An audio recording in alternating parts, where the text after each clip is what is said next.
Mari kita berdoa sekali lagi.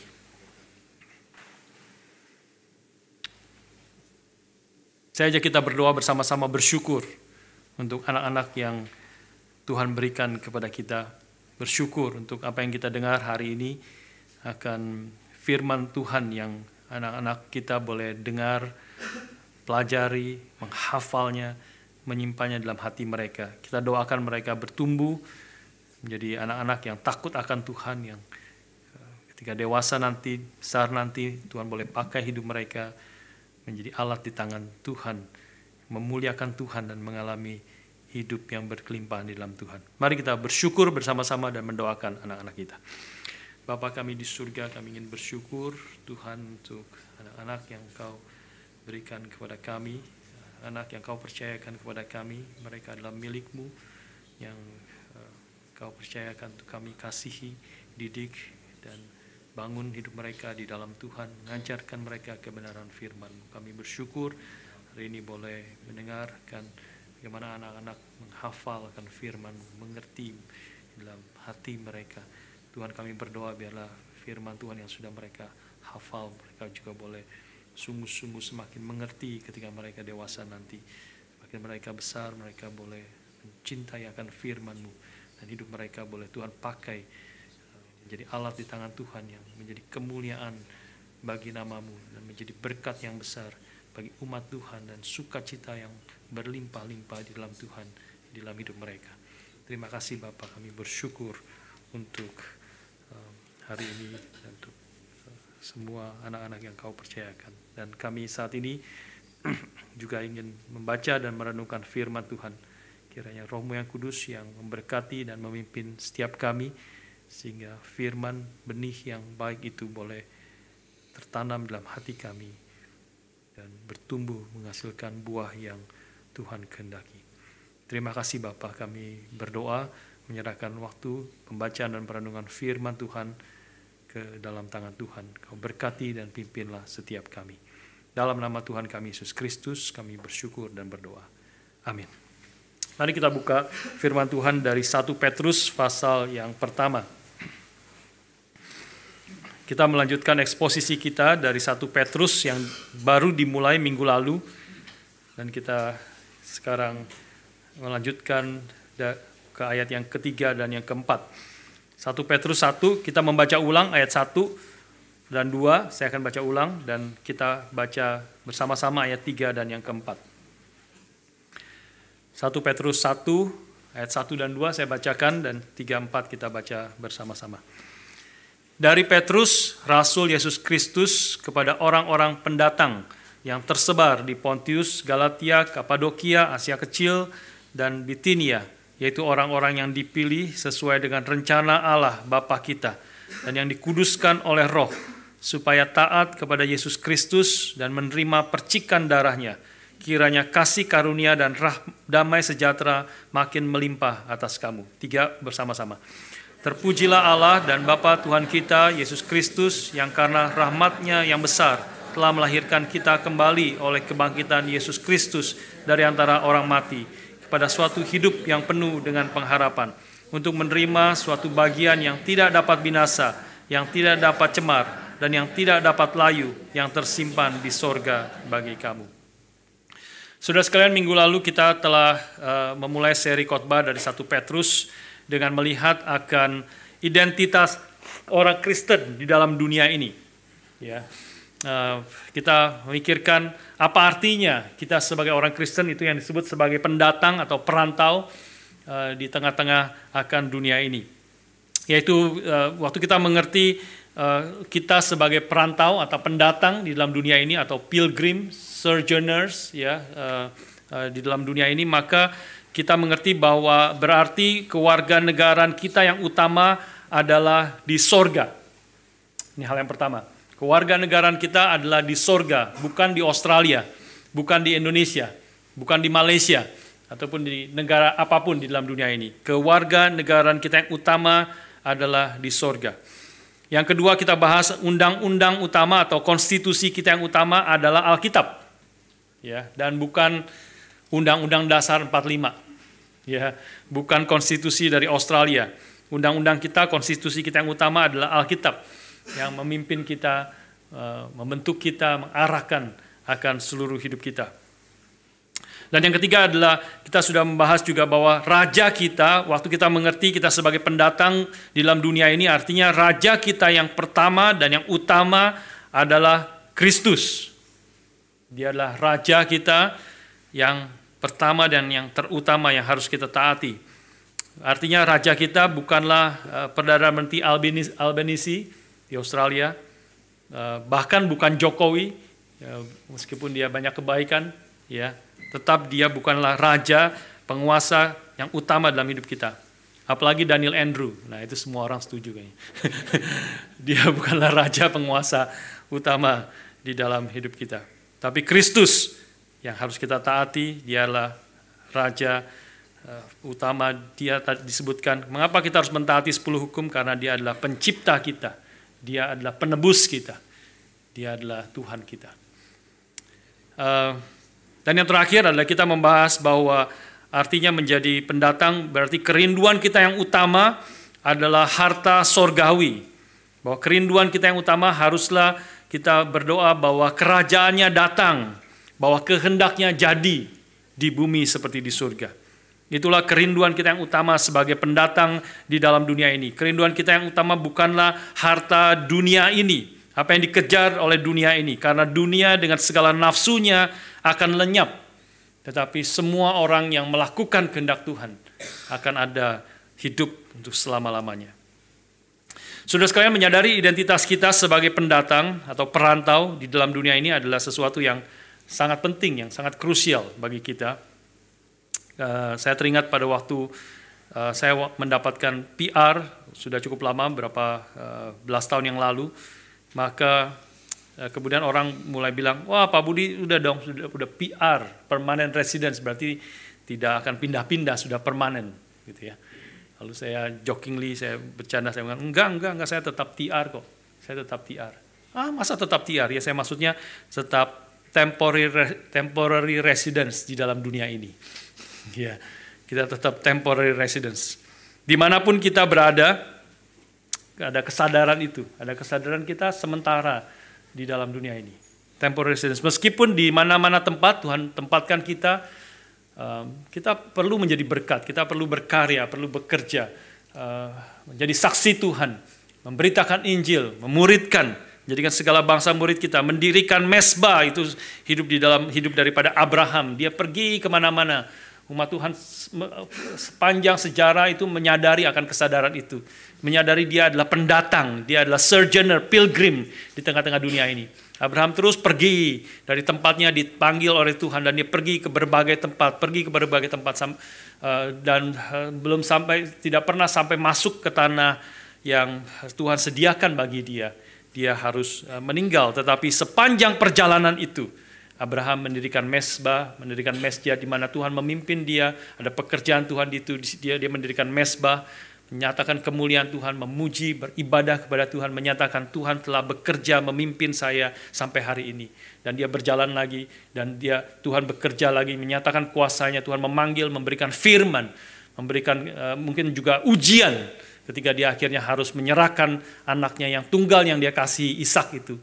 Tapi Tuhan akhirnya menyatakan kehendaknya, dan Abraham juga mendirikan mesbah di situ bagi Tuhan. Sepanjang perjalanan ada mesbah-mesbah yang menjadi peringatan Tuhan yang bekerja, Tuhan yang menyatakan anugerahnya dan belas kasihannya. Juga seperti Musa sepanjang hidupnya dia tidak pernah sampai ke tanah perjanjian yang dijanjikan Tuhan kepada umatnya. Ya, Musa sepanjang perjalanan hidupnya dia dari di Mesir, lalu kemudian di padang belantara, kemudian balik lagi ke Mesir, memimpin bangsa Israel keluar dari Mesir untuk masuk ke tanah perjanjian Kanaan yang Tuhan janjikan. Bawalah umatku, pimpinlah umatku, dan katakan kepada Firaun, let my people go, untuk pergi meninggalkan tanah perbudakan di Mesir dan masuk ke dalam tanah perjanjian yang aku akan sediakan bagi umatku. Tapi kalau sudah membaca di dalam akhir daripada kisah Musa hidupnya, maka dia sebelum dia meninggal, dia pun belum sampai bisa masuk ke tanah perjanjian. Tuhan hanya memperlihatkan tanah perjanjian, Kanaan, yang Tuhan akan berikan kepada umatnya. Tetapi dia mengatakan, engkau akan berhenti di sini. Bukan engkau yang akan memimpin, tapi Yosua, hambamu itu yang akan memimpin umat Tuhan masuk ke dalam tanah perjanjian. Musa jadi seumur hidupnya tidak pernah masuk ke dalam tempat di mana dia bisa permanently resides, ya, tidak pernah menjadi permanent residence di mana dia terus berjalan sampai bahkan akhirnya dia hanya berdiri kayak di pintu tanah perjanjian itu. Tetapi dalam Mazmur pasal 90 Musa berkata, Tuhan, engkaulah tempat perteduhan kami turun-temurun. Lord, you are our dwelling place. Tuhanlah tempat perteduhan, tempat peristirahatan, rumah bagi Musa sepanjang hidupnya. Meskipun dia tidak sampai tempat di mana dia menjadi permanen di situ, tapi dia tahu dia ada tempat yang permanen, yaitu di dalam Tuhan, di dalam kehendaknya, di dalam diri daripada Allah sendiri. Tuhan sendirilah, bukan satu tempat, bukan satu kota, tetapi Tuhan sendirilah, satu pribadi yang menjadi tempat perteduhan daripada Musa dan semua umat Tuhan sepanjang hidup kita di dalam dunia ini.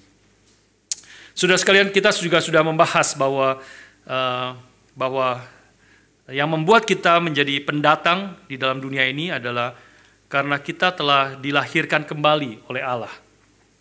Ya, jadi itu yang kita bahas juga nanti dalam ayat 3 sampai 4. Kita telah dilahirkan kembali oleh Allah sehingga ketika kita lahir kembali, kita menjadi manusia baru, kita menjadi warga negara sorgawi. Bukan lahir dari ayah dan ibu, bukan lahir di tempat di mana kita ada, tetapi lahir dari Allah sendiri, dari atas, Roh Kudus yang memberi kelahiran baru kepada kita sehingga kita menjadi manusia baru, menjadi warga negara sorgawi.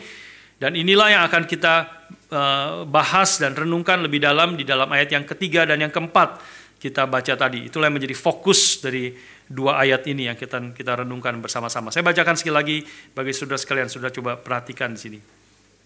Terpujilah Allah dan Bapa Tuhan kita Yesus Kristus yang karena rahmat-Nya yang besar telah melahirkan kita kembali oleh kebangkitan Yesus Kristus dari antara orang mati kepada suatu hidup yang penuh pengharapan, untuk menerima suatu bagian yang tidak dapat binasa, yang tidak dapat cemar, dan yang tidak dapat layu, yang tersimpan di sorga bagi kamu.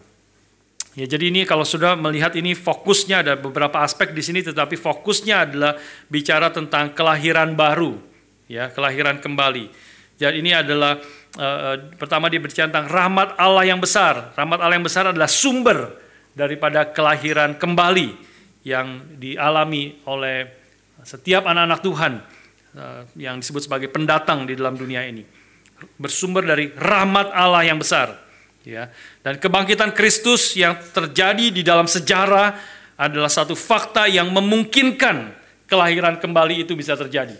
Jadi kita bisa lahir kembali memang karena rahmat Allah yang besar. Tuhan memilih kita sebelum dunia dijadikan, tapi bisa terjadi karena Kristus datang melalui kematian dan khususnya kebangkitannya yang ditekankan di sini di dalam sejarah, satu fakta yang memungkinkan kita boleh dilahirkan kembali.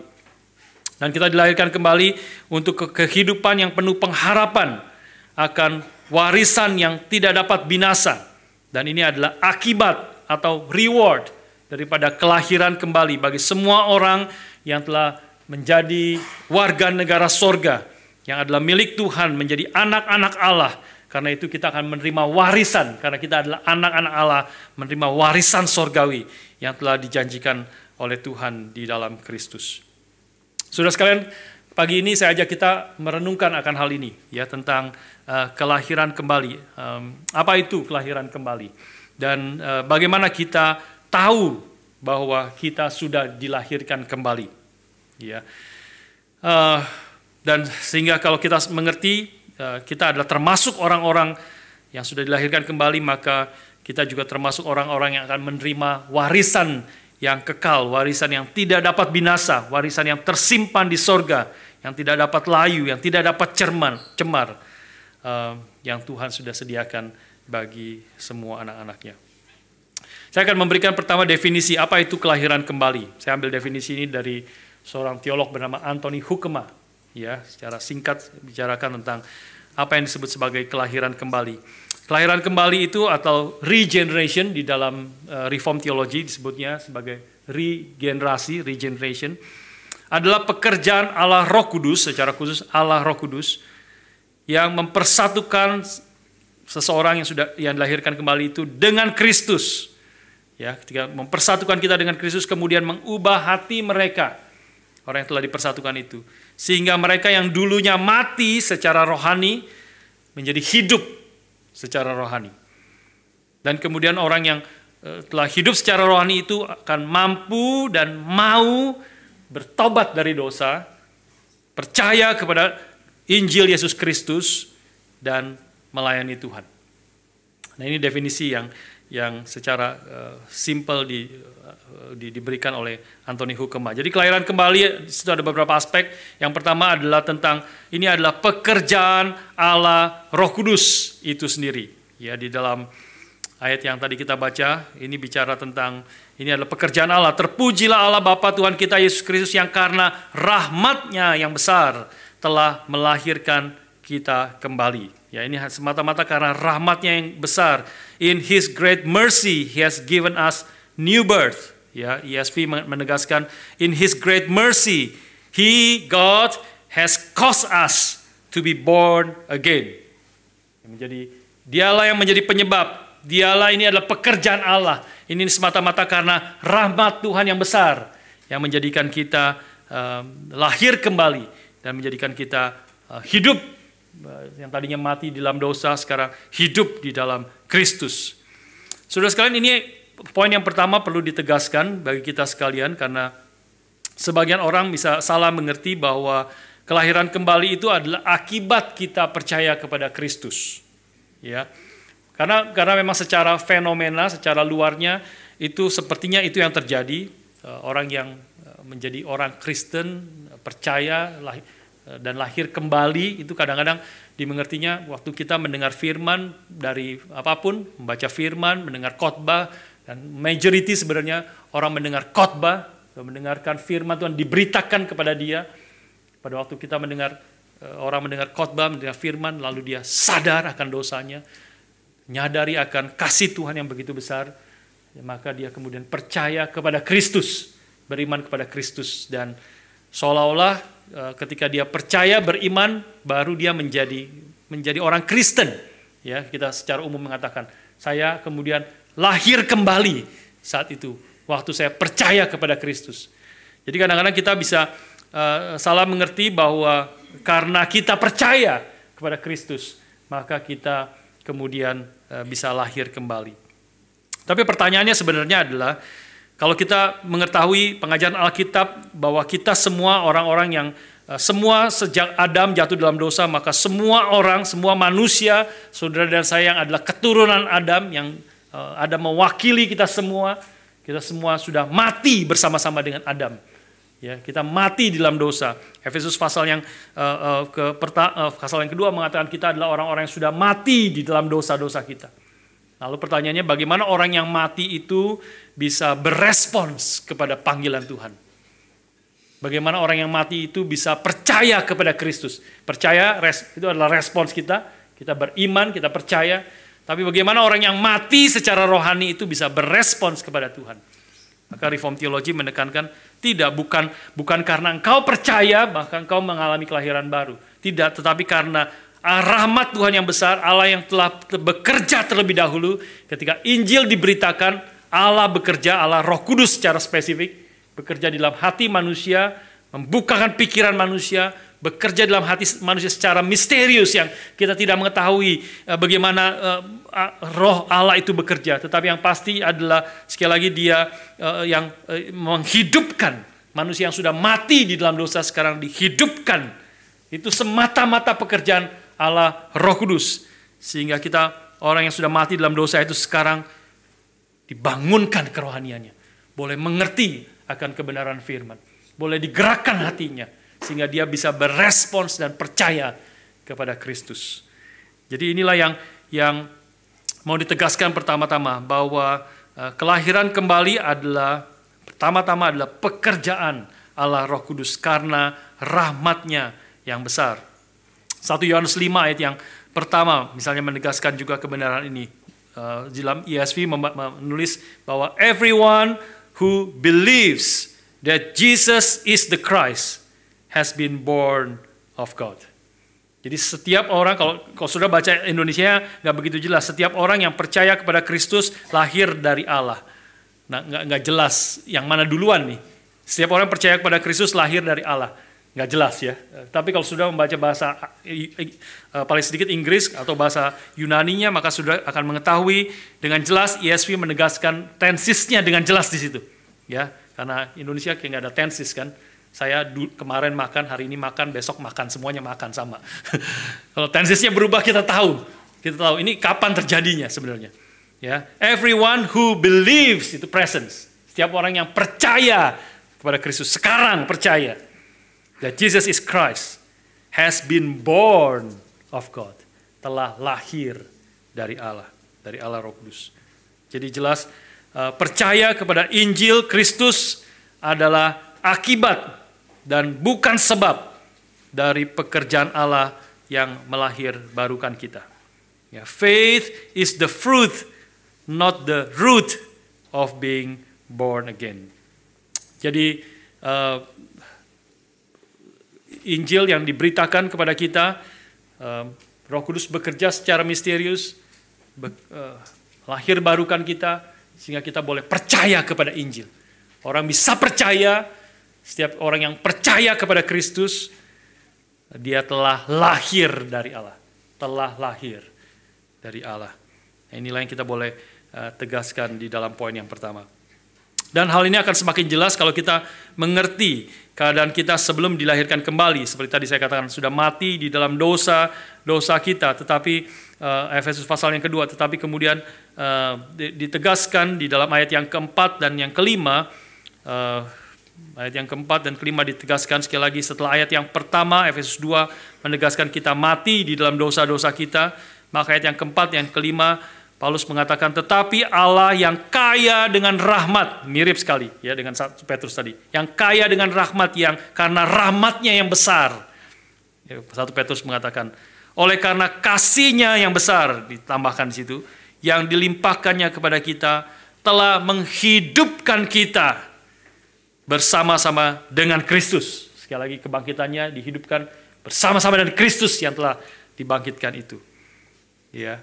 Sekalipun kita telah mati oleh karena kesalahan kita, oleh kasih karunia kamu diselamatkan.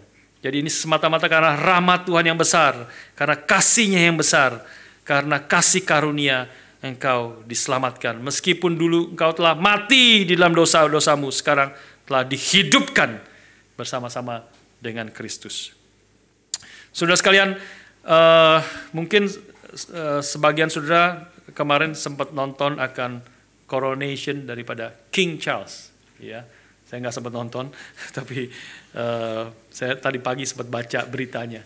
Ya, beritanya. Wah, kemarin Raja Charles itu sekarang menjadi raja, ya, menjadi Prince Charles menjadi King Charles sekarang. Saya percaya itu satu event yang besar sekali ya di Inggris khususnya, yang menarik sekali, banyak peristiwa yang jarang kita lihat di situ. Tapi yang saya mau tegaskan sini waktu saya baca menarik adalah satu artikel tulis ABC tentang bukan fokus kepada King Charles tapi kepada Queen Consortnya, yaitu Camilla Parker Bowles ya. Itu dia menarik sekali, dia menulis dari seorang yang menjadi penjahat dari tabloid villain ya, penjahat villain dari di media. Dia salah satu orang, mungkin pernah dia menjadi the most hated woman ya in United Kingdom gitu. Nah, saudara-saudara yang umurnya agak banyak pasti juga tahu ya. Kalau yang masih muda sekali nggak gitu ngerti, ya nggak gitu ngerti. Kenapa itu? Dulu kita yang umurnya udah agak banyak, wah kagum-kagum waktu pernikahan Prince Charles dengan Princess Diana, ya. Wah, satu pernikahan yang fairy tale dream, semuanya come true. Ya, begitu hebatnya, begitu ekstravagansa, begitu gagahnya, dan terutama tentu Princess Diana-nya, ya. Princess Di itu semua bukan hanya pria-pria yang kagum, tapi wanita-wanita kagum semuanya. Waktu zaman itu semua orang, banyak perempuan-perempuan ke salon bilang, potongan model apa? Model Princess Diana. Putri Diana. Rambutnya semua mirip-mirip Putri Diana.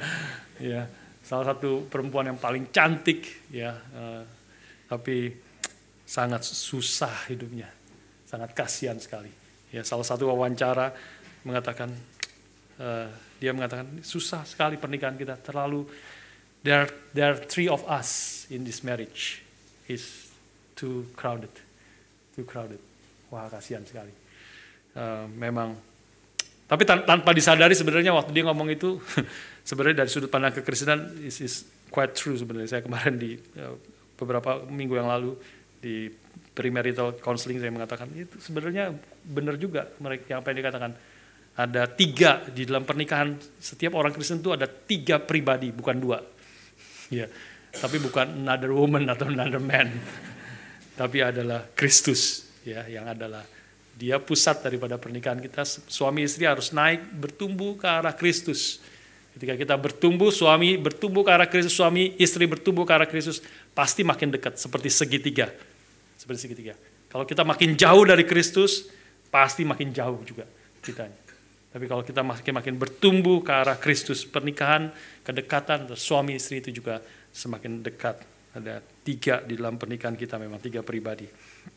Tapi dia adalah, bagi Princess Diana adalah Camilla, orang yang ketiga di dalam pernikahan. Karena memang dari dulu dari dulu memang dipaksa, Pangeran Charles dipaksa nikah dengan Princess Diana, ya, dengan segala macam, nggak mungkin nggak cocok. Ini Camilla menjadi princess, menjadi queen, apalagi, ya, tidak cocok sama sekali. Tapi akhirnya pernikahan mereka hancur karena orang yang ketiga ini, dan tentu orang semua membandingkan, bingung kok Pangeran Charles bisa cintanya sama dia, ya, sama Camilla, ya. Semua orang bingung, kecuali orang-orang lebih pengalaman ngerti, ya. Ngerti itu cinta itu misteri, saudara. Misteri, tidak bisa kita nilai dari luar, ya. Misteri, ya, ada ganteng sekali, dengan perempuannya sangat biasa sekali, ya. Ada perempuan cantik sekali, lakinya biasa sekali, ya, botak dan sebagainya, bisa senang. Pangeran Williams, maksud saya, perempuan istrinya cantik sekali, ya, bisa seneng apa, pendek, jelek, apa segala macam, bisa jatuh cinta, bisa jatuh cinta, ya, dan sebagainya. Ya, itulah saudara sekalian, ya, dan tetapi menariknya adalah yaitu, ya, Queen, sekarang dia dari orang yang paling dibenci menjadi orang yang mungkin sekarang orang yang ditebus. ABC mengatakan itu, from tablet villain become the redeemed one, orang yang ditebus, ya. Wah, ini dia sekarang menjadi queen, ya, orang yang di kerajaan Inggris itu orang paling tinggi, kedua di bawah king, hanya di bawah king saja, di bawah King Charles dia menjadi queen. Saya percaya hidup ini lebih menggambarkan hidup kita sebenarnya, ya, hidup kita yang tentu kita bukan dikasih karena Tuhan jatuh cinta sama kita, ya. Kita tidak ada yang dari diri kita sendiri, tidak ada yang layak untuk dikasihi, tetapi karena Allah adalah kasih, karena rahmat Tuhan yang besar. Semata-mata karena kasih-Nya yang besar, belas kasihannya yang besar, His great mercy, hanya karena kasih karunia-Nya yang besar kepada kita. Dia telah memilih kita dan menjadikan kita anak-anak Allah, melahir barukan kita. Kelahiran baru itu semata-mata karena pekerjaan Allah Roh Kudus, karena anugerahnya yang besar yang telah diberikan kepada kita. Sehingga kita sekarang yang tadinya mati di dalam dosa, sekarang boleh hidup bagi Allah. Dikasihi oleh Tuhan, bahkan jauh lebih besar daripada kasih King Charles kepada Camilla. Tapi karena Kristus telah mati bagi kita, demi menebus kita, demi memberikan kita hidup yang baru. Inilah hidup saudara dan saya, inilah poin yang pertama kita boleh renungkan. Kita menjadi mengalami kelahiran baru, menjadi anak-anak Allah karena pekerjaan Allah Roh Kudus, karena rahmat Tuhan yang besar. Kedua hal yang kita boleh pikirkan, bagaimana seseorang bisa dilahirkan kembali. Ya, pertama itu sebabnya ini pekerjaan Tuhan, tetapi bagaimana prosesnya, bagaimana kita bisa mengalami kelahiran kembali. Maka 1 Petrus, kita kembali kepada 1 Petrus ayat yang ke-23 itu memberi penjelasan kepada kita. 1 Petrus 1 ayat 23, karena kamu telah dilahirkan kembali bukan dari benih yang fana, tetapi dari benih yang tidak fana, oleh firman Allah yang hidup dan yang kekal.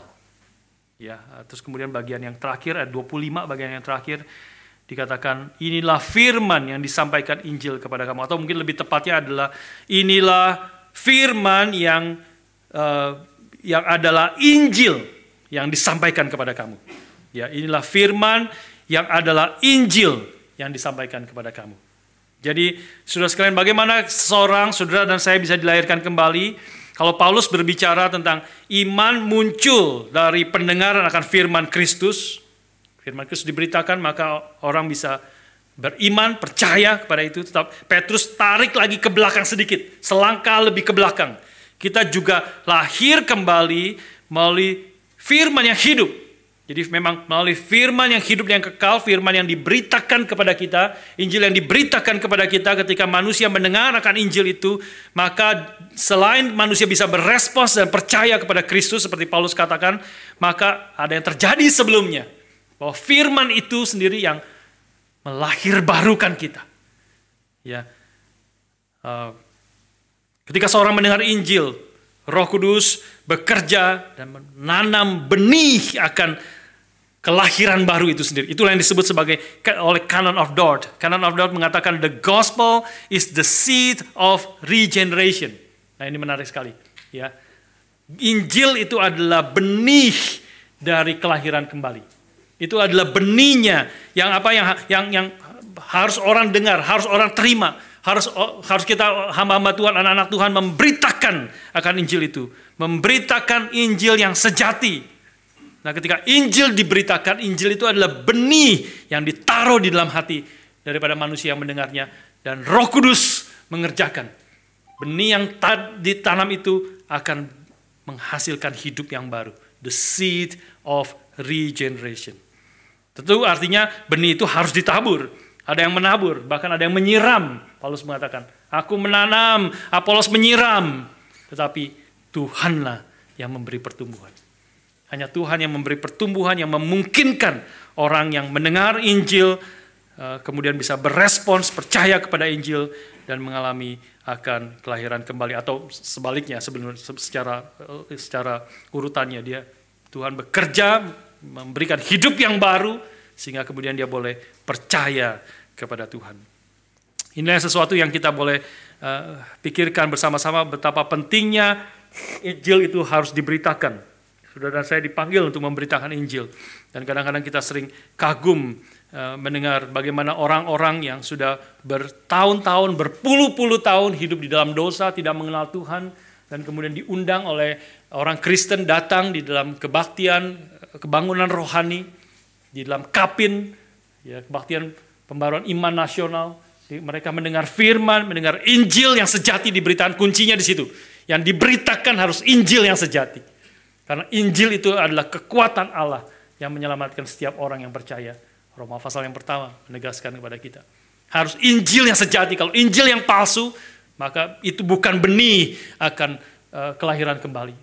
Harus Injil yang sejati, firman yang sejati yang Tuhan inginkan, inilah benih yang baik itu.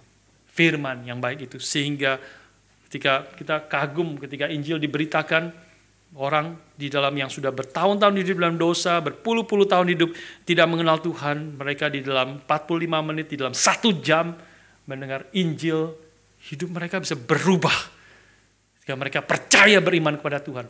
Tentu mereka terus harus berjuang di dalam proses perubahan yang semakin nyata, tetapi ada sesuatu terjadi di dalam hati manusia. Deep down, di dalam hatinya yang tadinya mati di dalam dosa, hatinya yang keras seperti batu. Tuhan memberikan hati yang baru, memberikan operasi jantung yang baru, the new heart Tuhan berikan. Dan dia sekarang hati yang baru itu bisa berespons kepada Tuhan, boleh percaya kepada Tuhan. Dan tentu akhirnya nanti harus nyata di dalam hidup. Bentuknya apa yang menjadi bukti bahwa kita adalah orang-orang yang sudah menerima operasi jantung itu, mengalami kelahiran yang baru, menjadi manusia yang baru. Saudara sekalian, hal yang kedua ini menegaskan kepada kita untuk bagi kita anak-anak Tuhan, kita terus harus memberitakan Injil, ya, dan karena itu adalah sarana yang Tuhan sarana yang Tuhan pakai untuk dia bekerja di situ. Memanggil orang-orang boleh percaya kepada dia, lahir barukan orang, dan sehingga orang boleh kembali kepada Tuhan. Inilah hal yang kedua, bagaimana seorang bisa dilahirkan kembali karena melalui Injil yang diberitakan, dan sehingga orang boleh berespons dan percaya kepada Injil itu, percaya kepada Kristus. Dan ini yang kedua, seorang bisa dilahirkan kembali. Yang ketiga yang kita boleh pikirkan bersama, bagaimana kita tahu kalau kita sudah dilahirkan kembali? Ya, ini menjadi pertanyaan yang penting bagi kita semua, khususnya kita yang sudah datang percaya, ya, rutin datang ke gereja, atau saudara yang datang hari ini. Bagaimana saudara tahu kalau saudara adalah seorang yang sudah dilahirkan kembali? Maka kita boleh menjawab pertanyaan ini dengan satu pertanyaan yang paralel atau sebagai ilustrasi, adalah bagaimana kita tahu, bagaimana saudara tahu bahwa saudara sudah dilahirkan secara fisik? Bagaimana engkau tahu engkau sudah dilahirkan? Ivan, sudah tahu sudah lahir belum? Sudah lahir. Bagaimana kamu tahu kamu sudah lahir? Hidup, betul, tepat sekali, ya. Bagaimana kamu tahu? Bagaimana kita tahu kita sudah lahir? Kita hidup, ya. Kita hidup. Kita tidak mengatakan bagaimana saya tahu kamu lahir, karena saya ada birth certificate, ada buktinya, ya. Atau karena orang tua saya bilang saya sudah lahir. Atau apapun, buktinya apa, ya. Bukti yang paling penting, yang paling simple adalah bagaimana kita tahu kita sudah hidup, sudah lahir, adalah karena kita hidup. Sekarang kita hidup, kita bernafas. Nah, ini jawaban yang sama sebenarnya harusnya kita jawab dengan waktu kita ditanya bagaimana engkau tahu bahwa engkau sudah dilahirkan kembali. Artinya kita ada kehidupan rohani, spiritually alive. Ya, hidup yang baru, kita ada hidup yang baru di dalam Kristus. Kalau orang klaim sudah dia mengalami kelahiran baru, born again Christian, tetapi hidupnya sama seperti dulu, maka menjadi tanda tanya yang besar. Apakah dia sebenarnya sudah lahir baru? Kalau tidak ada sesuatu yang berubah secara mendasar di dalam hatinya, berubah yang dahsyat, yang radikal perubahan ini, kelahiran baru, tidak ada yang lebih radikal daripada itu. Dulu yang kau sudah mati, sekarang hidup. Tidak ada yang lebih radikal terjadi dalam hidup kita.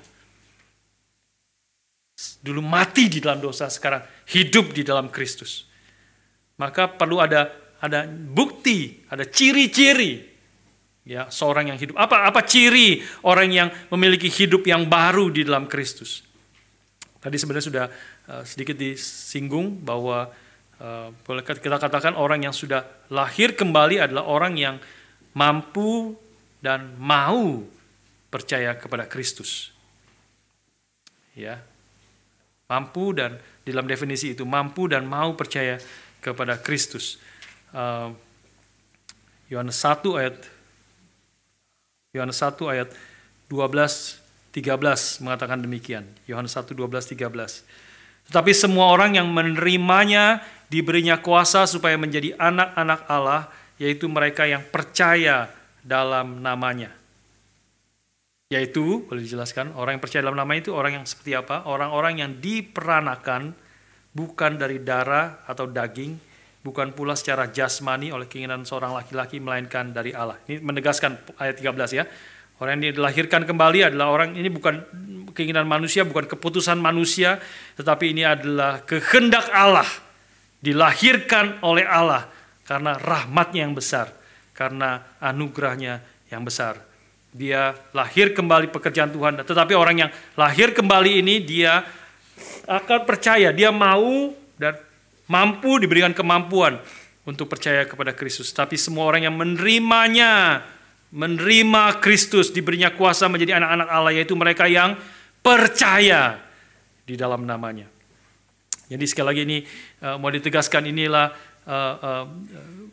lahir kembali ini adalah karena Allah, bukan karena keputusan manusia, tetapi ketika manusia sudah lahir kembali, maka hasilnya adalah dia percaya kepada Kristus. Dia adalah satu-satunya Tuhan. Dia adalah satu-satunya juru selamat kita. Inilah poin yang pertama yang kita boleh tegaskan sekali lagi, ciri orang yang sudah lahir kembali. Dan yang kedua adalah ciri orang yang sudah lahir kembali adalah dia orang yang, kalau kita kembali ke 1 Petrus, dia adalah orang yang menyucikan dirinya. Ya, 1 Petrus 1 ayat yang ke-22 tadi kita membaca 23, kita mundur sedikit ke ayat 22-nya. Karena kamu telah menyucikan dirimu oleh ketaatan kepada kebenaran, sehingga kamu dapat mengamalkan kasih persaudaraan yang tulus ikhlas. Hendaklah kamu bersungguh-sungguh saling mengasihi dengan segenap hatimu, karena kamu telah dilahirkan kembali. Nah, itu penjelasannya ya. Karena kamu telah dilahirkan kembali dari benih yang fana, bukan dari benih yang fana, tapi dari benih yang tidak fana oleh firman Allah yang hidup dan yang kekal itu. Maka ayat 22 sebenarnya menjelaskan, memberikan kepada kita beberapa ciri di situ. Karena kamu telah dilahirkan oleh benih yang tidak fana itu, maka pertama kamu telah menyucikan dirimu oleh ketaatan kepada kebenaran. Jadi ciri daripada orang yang telah dilahirkan kembali adalah dia adalah orang yang menyucikan diri dari dosa, dia mentaati akan kebenaran.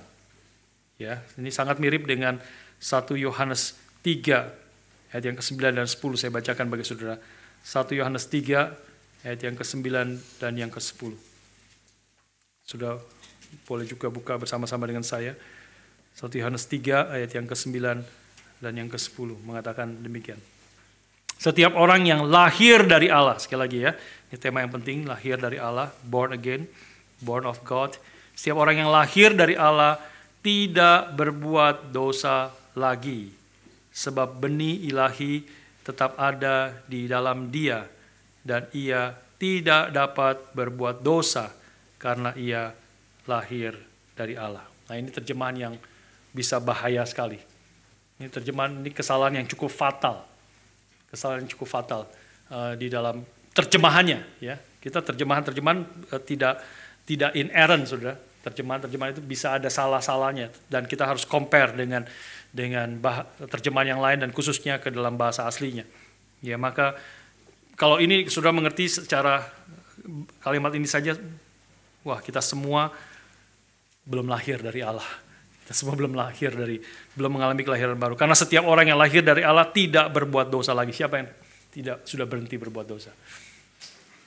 Siapa dari antara kita yang sudah tidak pernah lagi berbuat dosa? Bahkan ditegaskan kalimat selanjutnya, sebab benih ilahi tetap ada dalam orang itu, ia tidak dapat berbuat dosa karena ia lahir dari Allah. Tidak dapat berbuat dosa Maupun nggak dapat berarti gitu. Nggak bisa. Wah, ini berarti kita semua belum lahir baru kalau begitu. Ini kesalahan yang fatal, terjemahan dari LAI Indonesia, terjemahan yang fatal. Saya rasa yang terjemahan baru pasti harus sudah dirubah. Saya belum ngecek ya. Pasti harus dirubah karena di dalam aslinya NIV menjelaskan dengan cukup tepat di sini, mengatakan demikian. No one who is born of God will continue to sin, because God's seed remains in him. He cannot go on sinning because he has been born of God. Ya, bukan tidak dapat berbuat dosa, ya, bukan tidak berbuat dosa lagi, tapi dia tidak terus-menerus hidup di dalam dosa. Dia tidak continue to sin. He cannot go on sinning, tidak dapat terus-menerus berbuat dosa. Nah, ini menjadi ciri daripada orang-orang yang sudah lahir dari Allah. Dia tidak terus berkubang di dalam dosa. Bisa jatuh. Seluruh Alkitab menegaskan itu.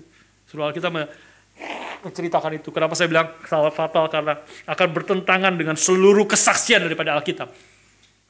Umat Tuhan, nabi-nabi Tuhan, rasul-rasul Tuhan berbuat dosa.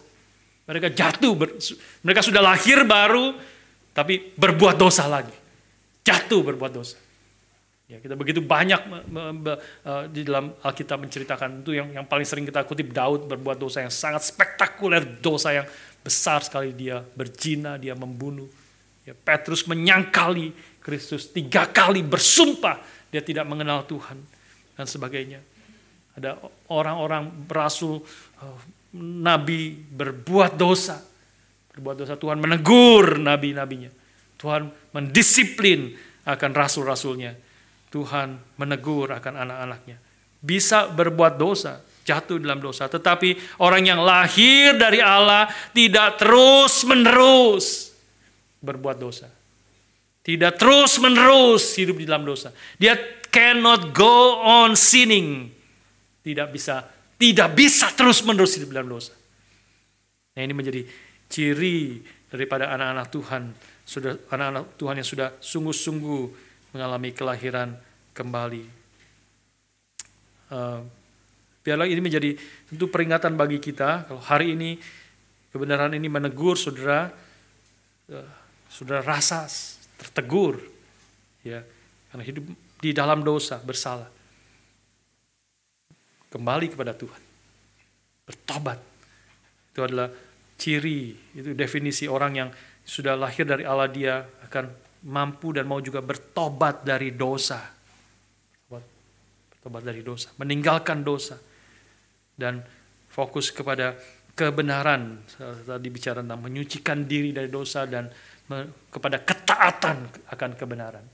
Dia mau taat akan kebenaran Tuhan. Dia tidak mau terus-menerus hidup di dalam dosa. Dia mau kembali kepada Tuhan. Itulah ciri orang yang sudah lahir kembali. Tetapi kalau engkau bahkan merasa marah ditegur, engkau merasa tidak senang ditegur dosamu. Saya tidak tahu dosa saudara saudara yang tahu. Saudara rasa ditegur dan tidak suka dan marah dan tidak mau datang lagi ke gereja yang menegur dosa. Sudah cari gereja-gereja yang tidak pernah menegur dosa. Ada gereja yang tidak pernah menegur dosa. Salah satunya gereja Joel Osteen. Sudah mendengar akan khotbahnya dari awal hingga akhir. Bertahun-tahun dia berkhotbah. Tidak sekalipun dia menegur akan dosa. Terus dihibur. Terus dinyatakan anugerah, kebaikan Tuhan, kasih Tuhan. Tentu tidak salah, Allah itu adalah Allah yang penuh dengan anugerah, rahmat yang besar, kasih karunia yang besar. Itu tentu tidak salah dan benar bahkan mengatakan itu. Tapi yang salah adalah kalau dia tidak menegur akan dosa. Tidak menyatakan murka Allah terhadap dosa. Sehingga manusia bisa dininabobokan, bisa senang hatinya, tidak pernah ditegur. Orang yang ditegur tidak suka, pasti tidak suka. Saya pun tidak suka ditegur. Kalau kesalahan, tidak ada orang yang suka ditegur akan kesalahannya, dosanya.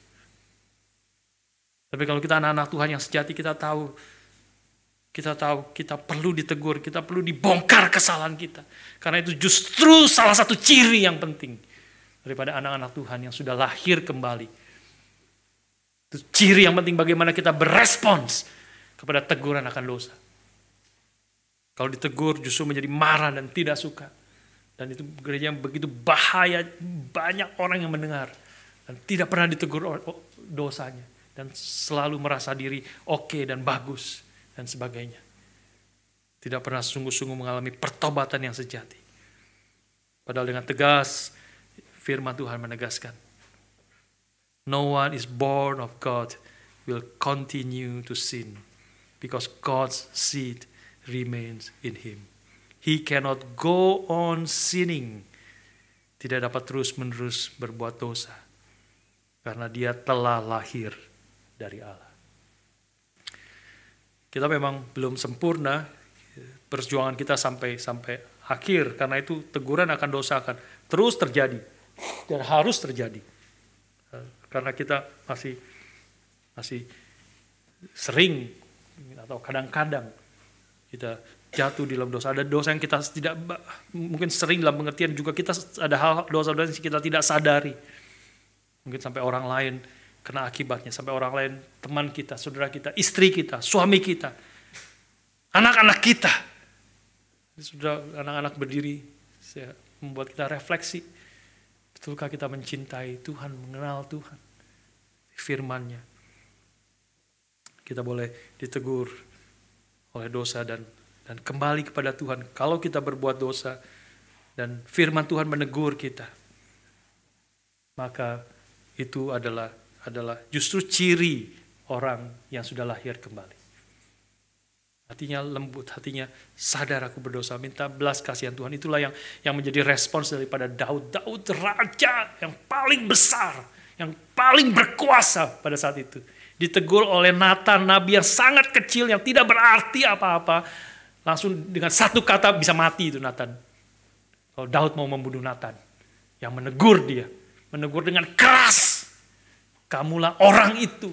Kamulah orang kaya itu yang begitu kejam, yang melakukan kejahatan yang besar, yang merebut akan satu-satunya istri daripada Uria, membunuh Uria, melakukan segala tipu muslihat.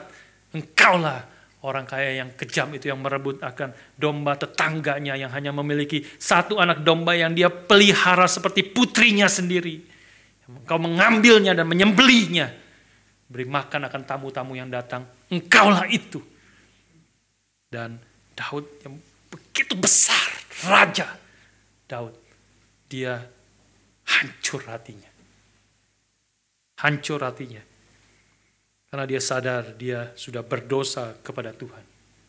Raja di atas segala raja. Dia bertobat. Dia meninggalkan dosanya. Jadi anak-anak Tuhan bukan berarti dia tidak bisa berbuat dosa.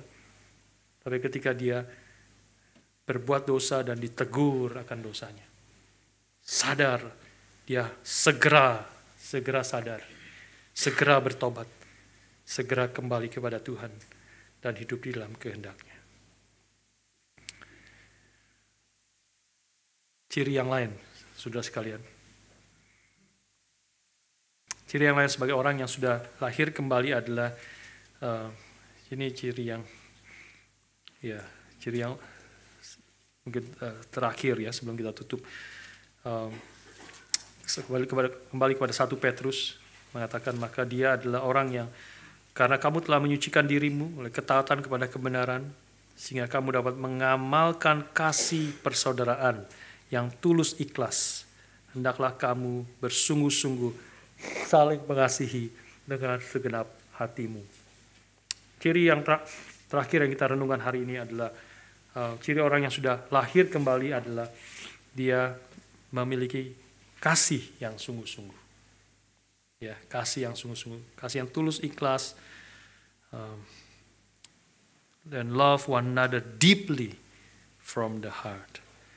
Wah, ini tidak mudah juga ya, bahkan tidak mungkin sekali lagi kalau kita belum lahir kembali, hanya dimungkinkan oleh Allah. Mirip sekali ini juga 1 Yohanes juga menegaskan akan kebenaran itu.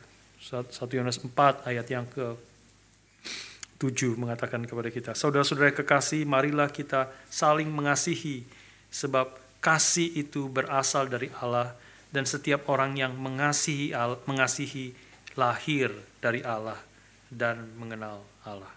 Sebaliknya barang siapa tidak mengasihi, ia tidak mengenal Allah, sebab Allah adalah kasih.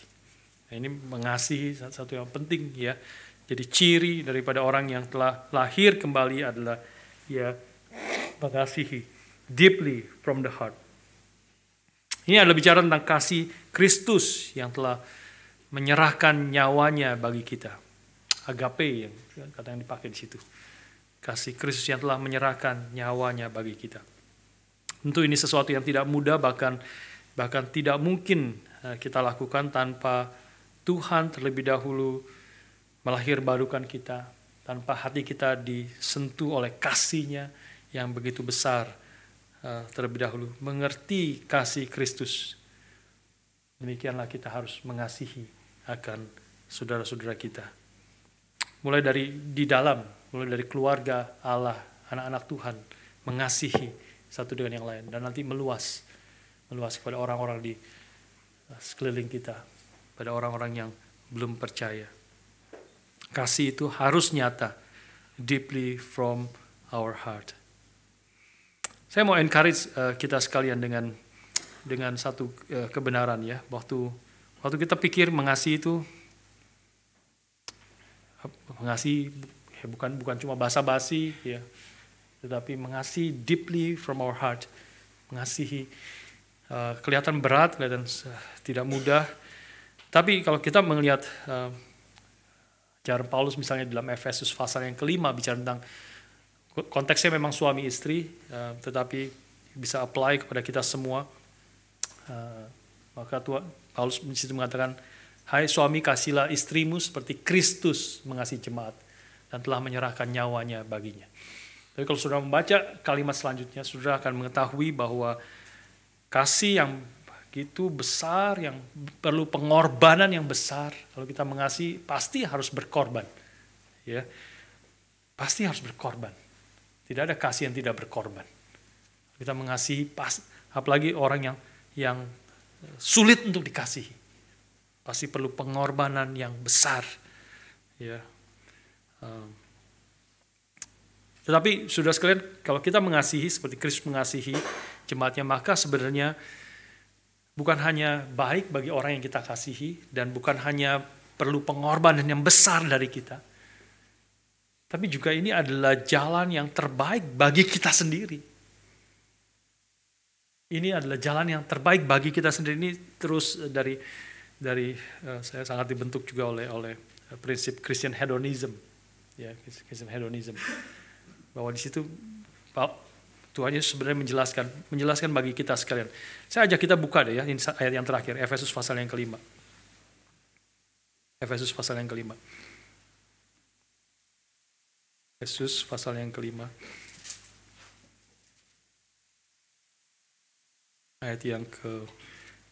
Mulai ayat 25 tadi saya bacakan ya. Hai suami kasihlah istrimu, Efesus 5 ayat 25.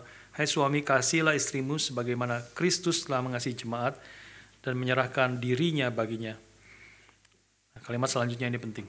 Untuk menguduskannya sesudah ia menyucikannya dan memandikannya dengan air dan firman, supaya, ayat 27, dengan demikian ia, Kristus, menempatkan jemaat di hadapan dirinya dengan cemerlang, tanpa cacat atau kerut yang serupa itu, tetapi supaya jemaat kudus dan tidak bercela.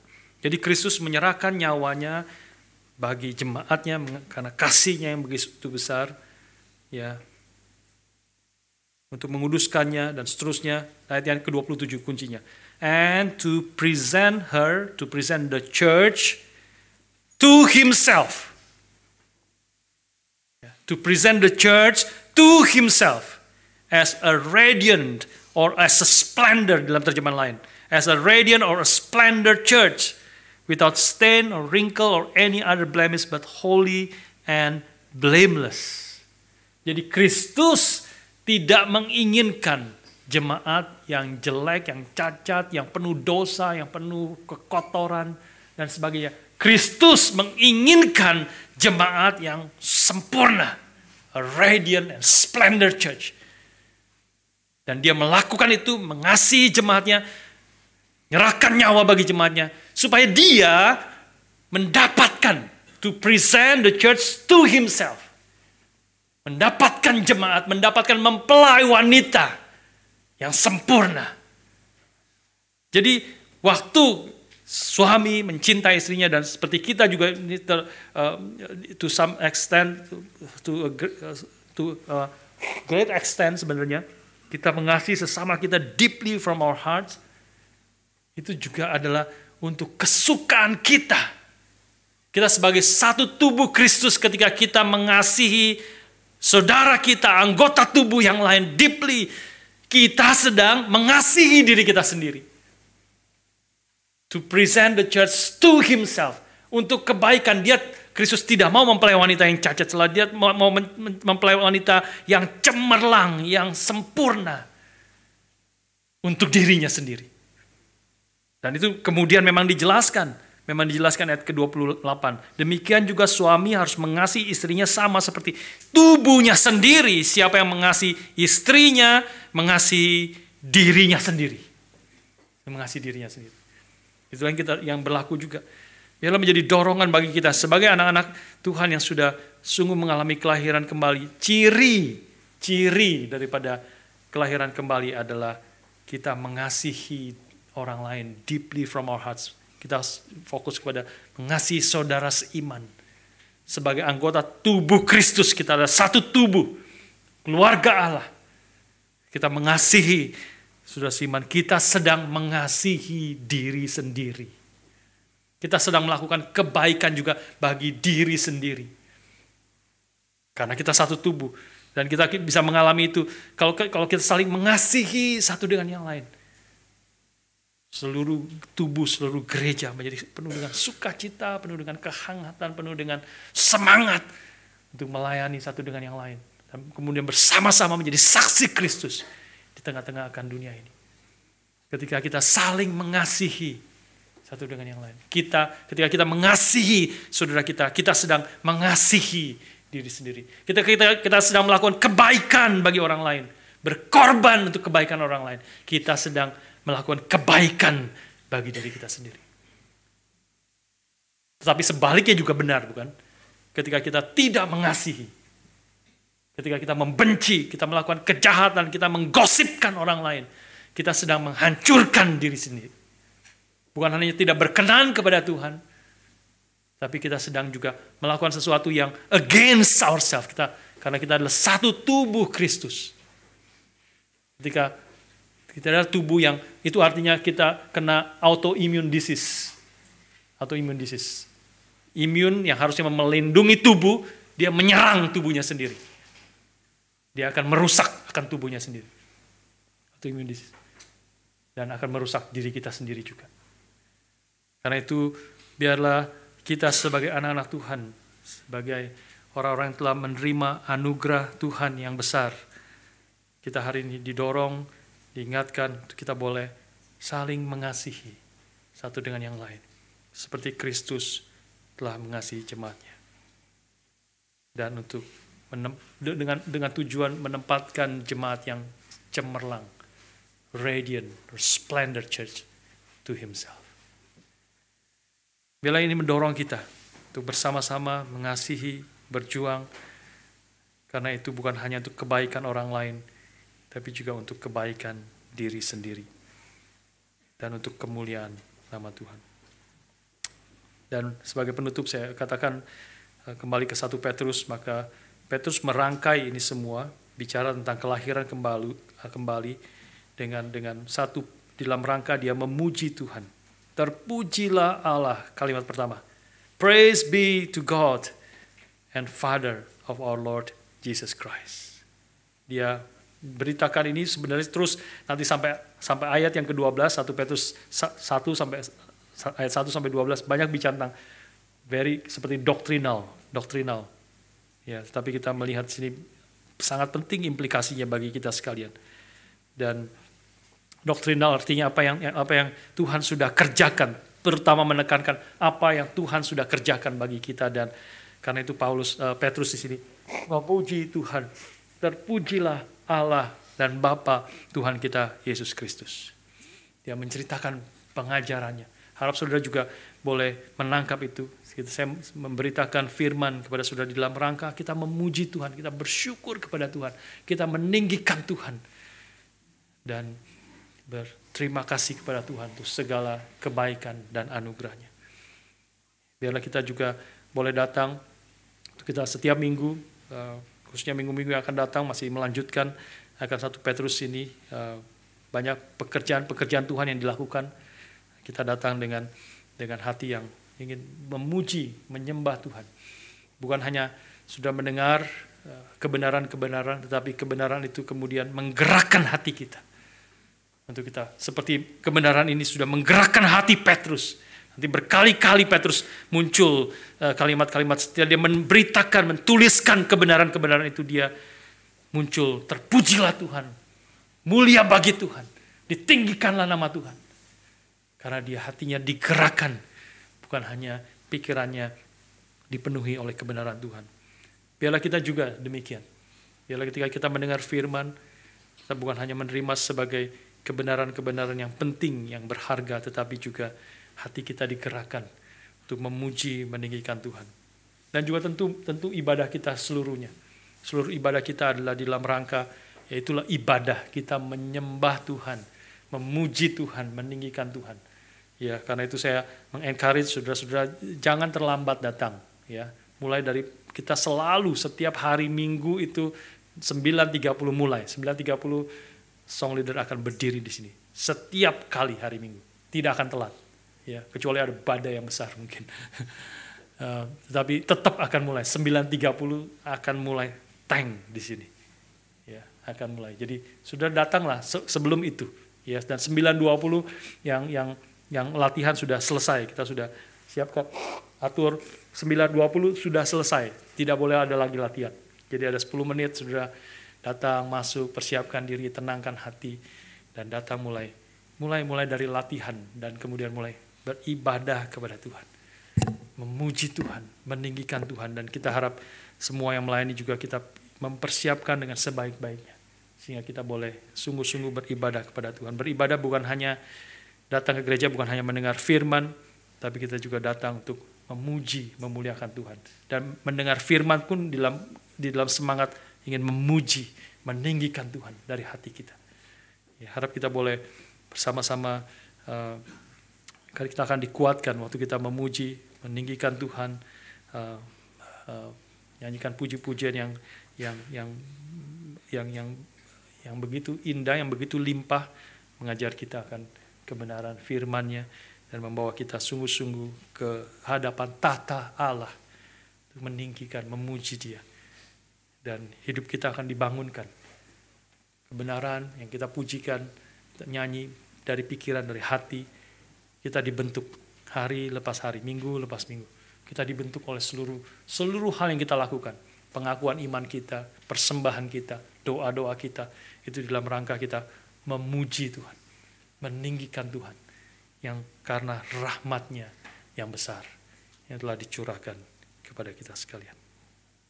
Baik, lagi ini menjadi kita dikuatkan, didorong sungguh-sungguh menyatakan hidup kita yang telah diberikan anugerah kelahiran baru oleh Allah di dalam Yesus Kristus. Mari kita berdoa.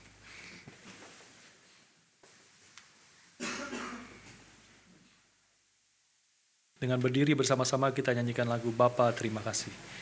Bapa terima kasih, Bapa terima kasih, Bapa di dalam surga, puji terima kasih. Bapa di surga, sekali lagi kami bersyukur, terima kasih kepada Tuhan karena rahmat-Mu yang besar, karena kasih-Mu yang besar, karena anugerah-Mu yang besar bagi kami anak-anak Tuhan yang tidak layak menerima segala anugerah dan belas kasihan-Mu. Tapi karena kasih-Mu yang besar, Kau telah memilih kami sebelum dunia dijadikan. Bahkan Kau bekerja di dalam hidup kami, menyatakan anugerah-Mu, sehingga kami boleh menerima akan anugerah keselamatan di dalam Kristus. Kami boleh percaya karena Engkau terlebih dahulu telah bekerja memberikan hidup yang baru kepada kami. Kami memuji-Mu, kami meninggikan nama-Mu, dan tolonglah kami umat-Mu yang telah menerima anugerah-Mu sungguh-sungguh boleh berjuang mau taat kepada Tuhan, mau meninggalkan dosa kami, dan mau hidup menyenangkan hati Tuhan, karena kami tahu itu adalah yang menyenangkan hati-Mu, tetapi dan juga sekaligus itu adalah hal yang terbaik bagi kami. Hidup di dalam kehendak dan rencana Tuhan. Tuhan, pimpinlah kami terus dan berkati kami semua. Di dalam nama Tuhan kami Yesus Kristus, penebus dan juru selamat kami yang hidup, kami berdoa, kami bersyukur. Amin.